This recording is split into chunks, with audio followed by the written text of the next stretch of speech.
an animal house. Lost, then locked up. A young pup at risk. What's with the dog in the boot? An unexpected Grizzly find. Almost dry reached and laid a puddle just over there. And a curious cat loses his head. How did the cat get there?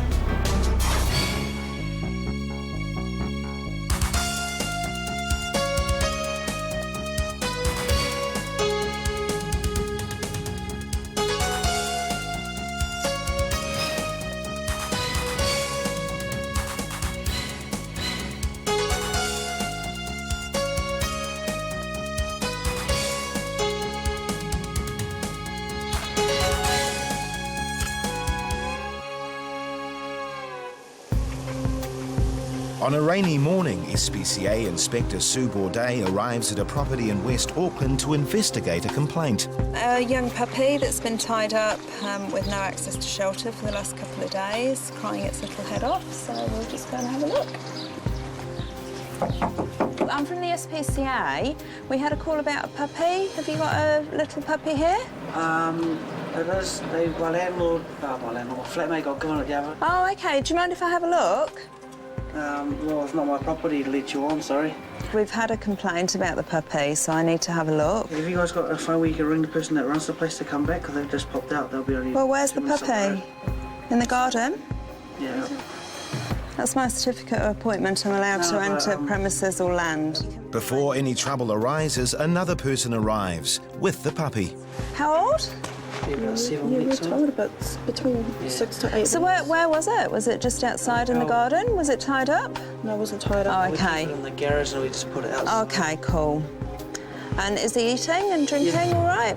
Seems to be. Yeah? He's probably just a bit cold because he's been outside. Was he outside all night? I don't know. I think so. Yeah, he can't be. He's just too little. Apparently, the puppy belongs to a flatmate who's not at home at the moment, but the owner has plans to find a new home for him. You've definitely got a home lined up because we can find... We found one last night for a friend. OK. Someone who's really keen to take him. He's going tomorrow. He's going today. We're taking him Today. You really need to keep him inside until he goes. He's got a little bit of a snotty nose here, so just keep an eye on that. All right, well, what I'll do, I'll give you my card, and if this new home falls through, you just phone me, because I can come and pick him up. I'm sure they'll look after him. OK. If they need any advice, just give me a call. OK. All righty. I'll probably pop back in the next day or so and just make sure that the puppy's gone and it's not outside. Right. A short time later, across in South Auckland, Inspector Vicky Border attends another complaint about animal neglect. We've had a call regarding a puppy that's been locked in a boot for a number of days, so we're just going to find out what it's all about.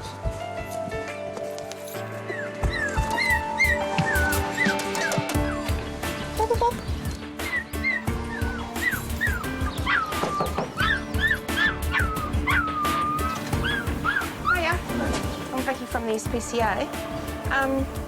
What's with the dog in the boot? In this car? Oh, yeah. Who owns that car? I found it roaming around on the streets last night, so I just put it in my boot. Oh, OK. Because I don't know whose it is. All right.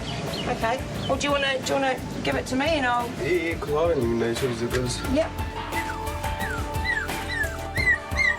He found the dog roaming around last night, so he just popped it in his car. Found it roaming the streets, so... Whereabouts did you find it? Just around here? It seems there are two stories as to how long the pup has been in the boot, but regardless of the time frame, a car boot is not the place to keep a young pup. 6 weeks, maybe. 6, 7 weeks. All right.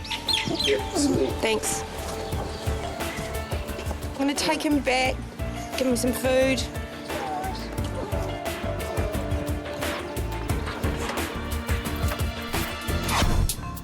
Inspector John Hirimaya arrives at a factory in central Auckland. His mission is to rescue a tomcat caught in a tricky situation. I've got a cat with its head stuck in a concrete wall, so I'm here to get it out and see what condition it's in. It's unclear how he got stuck or how long he's been here, but it's long enough to become a local talking point. Oh, dumb cat, eh? How did the cat get there? Blimey. The cat is very much alive, so a rescue is best left to the SPCA. It's strange to find a cat in that situation. Unless it chased something up there. Could have chased the field mice. I just have to knock away, just make that hole a little bit wider. Just break around it, I'll have to secure the cat first. It's quite calm now, but the minute we start hammering around its head, it's going to freak out big time. Have you got a coal chisel and hammer and things like that? I've got all that on board, so that shouldn't be a problem. Clearance from one of the building's owners is a bonus, but John's hoping to keep the structural damage to a minimum. He may pull away and get himself free. If he does that, that'll be great. We wouldn't need to make a big hole in the wall. And hopefully, the net should be strong enough to hold him. Might be able to just pull him out. That's quite stuck. Yeah, he's going to do all the work for me.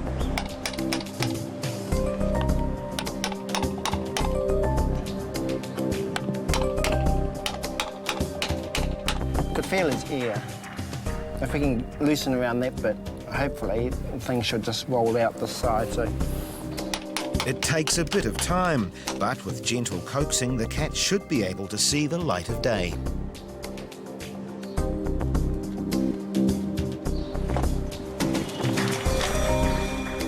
He's disorientated and frightened, and his ears are scratched, so John will take him back to the SPCA for a full vet check.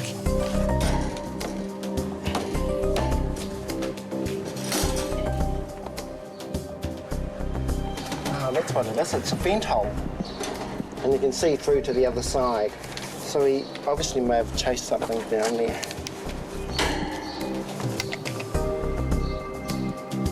Okay, out of here.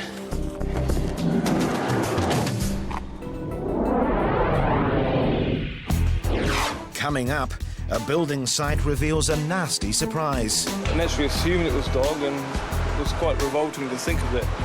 An SPCA driver puts herself at risk for a daring rescue. The birds are in this gutter here, but on the other side is about a 20-metre sheer drop. And a surrendered pup needs a vet check. Obviously the home fell through. At the SPCA call centre, 3 people look after the incoming calls and liaise with all the inspectors. Thank you very much. We'll send somebody out. Good afternoon, SPCA. The phones are running hot as usual, so SPCA driver Sarah Ma picks up the next call, which takes her to an industrial site. There's 2 blackback gulls up on the roof. One of the birds has its leg caught in the gutter, so I'm going to jump up on the roof and see if I can help them out. Staff at the factory made an aborted attempt to rescue the birds, then rang the SPCA. Safety first, put my gloves on, net it, just try and restrain it so it doesn't bite me. Armed with all the necessary gear, Sarah takes a ride to the roof. And this time the staff will play backup. The birds are in this gutter here, but on the other side is about a 20-metre sheer drop. So I'm getting harnessed up just for safety reasons because I'll be leaning over into the drain. Hi guys! There's 2 adult blackback gulls down here. One is moving around fine, the other one is very, very still. There looks like there's dry blood around the edges. I can't see if it's caught yet. I'm going to remove the one that's okay. Oh no, settle down. The birds probably thought this would be a good place to nest, but once inside, they couldn't get out. They can actually both move, but one does look injured. It's all right, it's all right.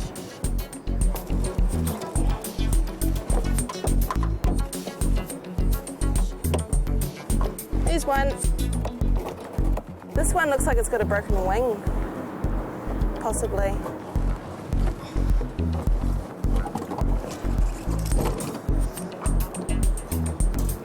That one was a lot easier to catch. He's exhausted, there's a bit of blood around his legs. It's all right. Settle down. The wounds look pretty superficial, just scratches and stuff around the legs. But I'm not convinced that the one that was really still is 100% right. So I'm actually going to take both of them over to Linfield Vets just for a bit of a checkup. Since this morning, there's been a development with the puppy Inspector Sue Bourdet checked out in West Auckland. Basically, I went to a job this morning and this little fella was living with some people and they told me that they'd got a home for him. And I said, if anything that falls through, you know, you just give me a call, and they've actually surrendered him. Obviously, the home fell through. Alrighty. Let's have a wee look at him. I did notice this morning his nose looked a little bit runny. He looks alright now, so he's probably maybe he was just cold. Let's have a wee listen to his chest. Sounds great. He's actually quite relaxed. He's got a wee hairless patch over his tail here. I might just lamp it. Lamp it? Yeah, I'm going to lamp it and check it for ringworm. This ultraviolet lamp will detect any ringworms on the skin. It actually looks fine. Yeah. It doesn't glow. They glow a bright fluorescent green. It's good. You're a good little man. Excellent. After being vaccinated and wormed, the puppy will be taken off to quarantine and then hopefully to a foster home. At the same time, vet Sally Horwood is checking out the pup rescued from the boot of a car. Guesstimate about 5 to 6 weeks. Pot-bellied, probably a few worms in there. Quite lean body condition. Hip bones are protruding there. One of the better patients today. Yeah, well behaved. And we're off to cube room. In quarantine, the tan pup is about to get a new flatmate. There you go. Both pups are now warm, fed and vaccinated, waiting to see where fortune takes them next. In East Auckland, some builders have reported a grisly find on a local site. Inspector John Hedimaya has arrived to investigate. We've had a call regarding remains of a dog carcass on a building site. Builders on site believe that the dog may have been skinned and the meat consumed. So basically we're here just to see exactly what sort of remains are here on the site. Hi, I'm John from Auckland SPCA. How's it going? Brad from Brad Builders. Okay. Yeah, so show me the carcass and... Oh, it's just over here by the fence. Not the nicest thing to wake up to on a Monday morning, is it? I almost dry reached and laid a puddle just over there, but yeah, sort of walked away and took a deep breath somewhere else. Just looking at this, the remains, I think it's a young calf of some sort. You wouldn't expect to see too many cows around this area, so we naturally assumed it was dog, and it was quite revolting to think of that. What I believe is someone's skinned it, taken the flesh and just left the offal and the remains here, disposed of it, obviously wanting to get rid of the evidence. As it seems the calf was probably stolen and that therefore the police may have to be involved, John collects the remains of the calf for evidence. OK, thanks, guys.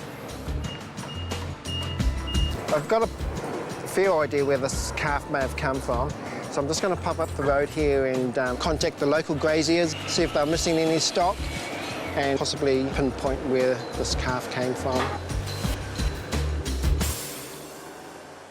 Back at base, the ginger Tom who stuck his head in a hole is about to be checked over by vet Peter McQueen. He had his head stuck in a wall. Stuck in a drain pipe in a wall. Oh, he's lost a bit of fur. Oh, they're a bit sore, aren't they? He must have been really wedged in. Rubbed some of the skin off his ears. These will probably just settle down on their own. We could just give them a bathe, maybe just get rid of some of the muck off the top. Okay. They're pretty superficial. They should be fine. He's quite calm, isn't he, really? Quite a nice cat. So he looks fine, and I think those wounds will heal up pretty quickly, so there's no reason, if he's not claimed for the end of his 7-day stray time, he should be fine to get neutered and go up for a home. The puppy from the car boot and his neglected mate from West Auckland have done their quarantine time, so foster mum Jan O'Neill and her daughter have come to collect them. We're just going to foster them for about 4 weeks, feed them up and bring them back and hopefully find a nice family for them. I love animals. It's nice to see them grow, become quite competent little animals, and we just hope that they find a nice place at the end of it. Provided the pups stay healthy during their foster time, they can then be put up for adoption. Best of luck. Thank you, and we'll see you in about 10 days. Thank you so much. Bye-bye, Jen. puppies. Bye. Coming up... John gets on the case of the cattle rustlers. Yeah, you're missing one. The gulls fight back. They certainly had a rough day. It looked like they'd been trapped for some time.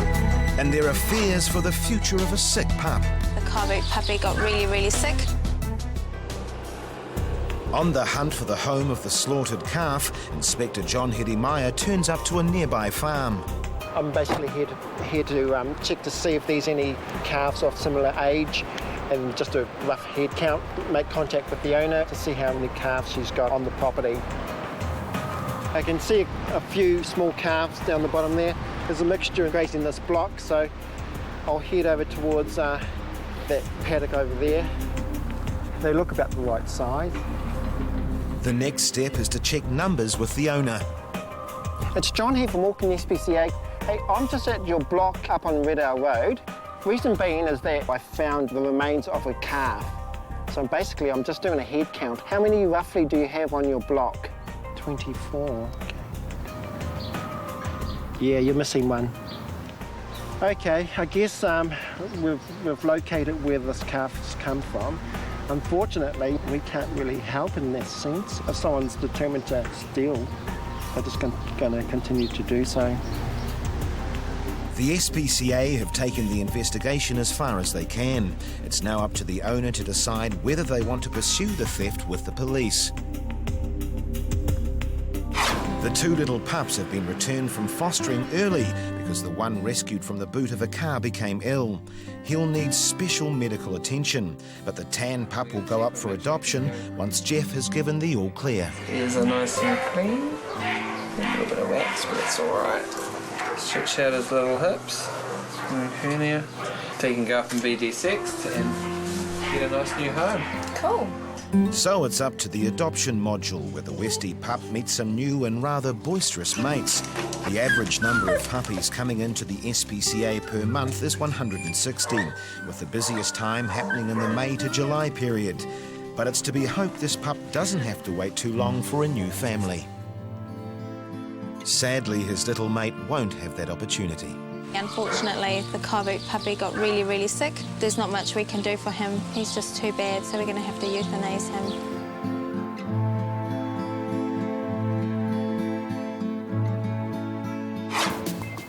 At Linfield Vet Clinic, a couple of patients have been resting for the last 2 days. So this is one of the two blackback gulls that was, feisty blackback gulls that was brought to us by Sarah from SPCA.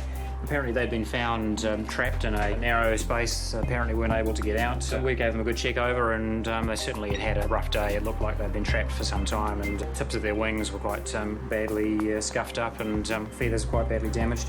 Aside from that, they just looked tired, exhausted, probably hadn't fed for a while. We've given them a good feed twice a day. And they've responded beautifully. They're both much stronger and certainly feistier, as you can see. I think they're about to ready for release. And right on cue, Sarah's there to pick them up. So I'm going to find a reserve close to where I found them and release them.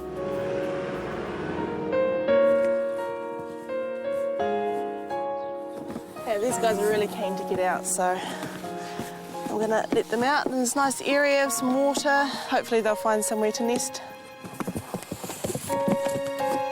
Where'd you go, miss?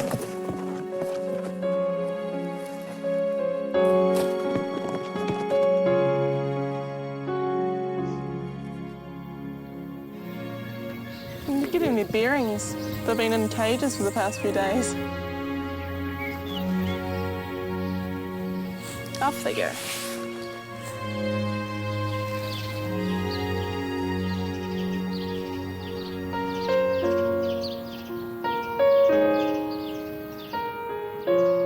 Oh, that's cool. Excellent result.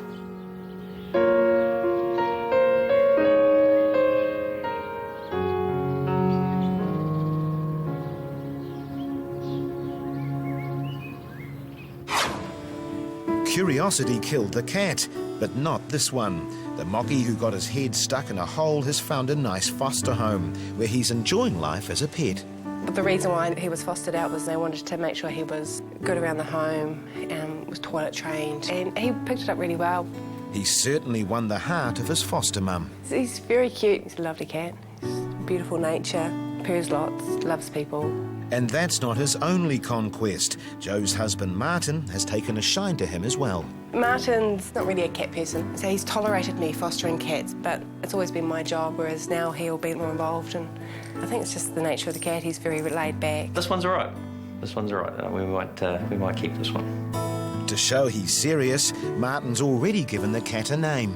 He came up with the name Winston. I'm not sure how, but they thought that suited him, so it's not after Winston Peters, it's after Winston Churchill. The Westie pup lasts all of 3 days in the adoption module before he catches the eye of some would-be dog owners. That particular one has come to my daughter and slicked this, the hand. I thought, oh, maybe that's the one. And she also said, oh, I want that, so I thought, oh, better to take that dog. The family are given a few final words of advice. Because he's still quite underweight, you want to make sure that every week he's still putting on weight. So that's going to be the main thing to watch. And the puppy already has a name. Rex. We had a previous dog one before. We call the same name Rex. So a bright future for the pup left out in the cold.